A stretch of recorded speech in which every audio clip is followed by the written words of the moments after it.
Éric Zemmour, vous proposeriez une loi supprimant le droit à l'avortement? Ça va pas, non?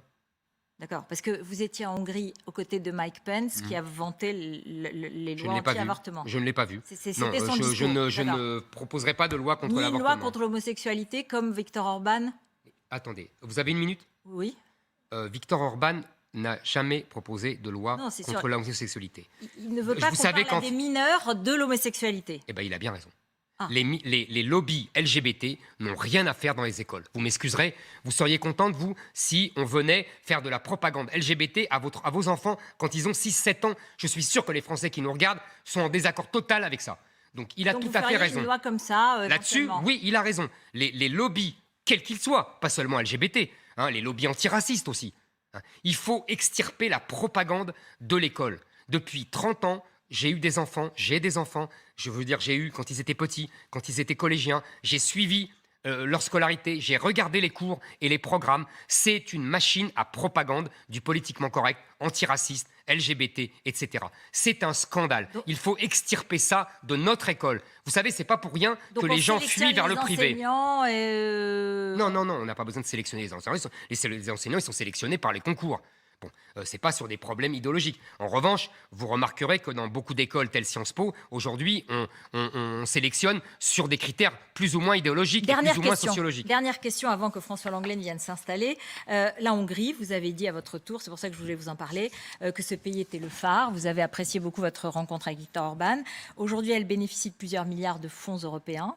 Elle défend becs et ongles la primauté de l'OTAN. Et par ailleurs, elle s'oppose au décret des travailleurs détachés. J'imagine quand même que vous êtes plutôt pour que nous ayons moins de travailleurs détachés, ou en tout cas dans des conditions moins favorables pour les travailleurs détachés. Mais la Hongrie... Je suis contre le principe des travailleurs détachés. Voilà. On a le droit d'avoir des désaccords avec des gens qu'on respecte et qu'on approuve. Voilà, mais donc je voulais rappeler juste que la Hongrie avait un certain nombre de qualités sur l'OTAN, vous avez tort. Sur l'OTAN, vous avez tort. Ils sont beaucoup plus proches des Russes aujourd'hui. Ce sont les Polonais qui bloquent avec la Russie. Vous m'avez dit autre chose Oui, sur les milliards de fonds européens. Sur les milliards de fonds européens, c'est très intéressant ce que vous dites. Aujourd'hui, la Commission de Bruxelles et les grands pays européens comme l'Allemagne et la France font du chantage aux fonds européens. C'est-à-dire qu'on oppose de l'argent si Orban et les Polonais veulent bien se soumettre à l'idéologie dominante. C'est un scandale. Vous savez, ces fonds, c'est... Ou alors on est européen ou on ne l'est pas. C'est des fonds de solidarité. Donc normalement, normalement, et c'est bien, on fait une introduction avec François Langlet, je suis sûr qu'il sera d'accord avec moi. Oui, c'est pour ça. Normalement, ces pays-là, comme ils étaient pauvres, et comme, à cause du communisme, et comme ils sont rentrés tardivement dans le marché commun, ils auraient dû, pour se protéger, selon la loi du protectionnisme, vous savez, des économies en enfance de Liszt, ils auraient dû faire des droits de douane. Comme ils n'ont pas mis des droits de douane, on leur a donné de l'argent pour compenser. Parce que du coup, il y a toutes les usines allemandes là-bas et il y a toutes les grandes surfaces françaises. Donc sinon, ils auraient mis des protections douanières et ils n'auraient pas eu besoin de notre argent. Donc il faut arrêter. Et vraiment, ce chantage honteux.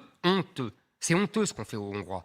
C'est honteux ce qu'on fait au peuple hongrois qui démocratiquement s'exprime, comme c'est honteux ce qu'on fait au peuple polonais. Ces gens de la Commission de Bruxelles sont des tyrans qui sont durs avec les Hongrois et qui se couchent devant Erdogan le Turc.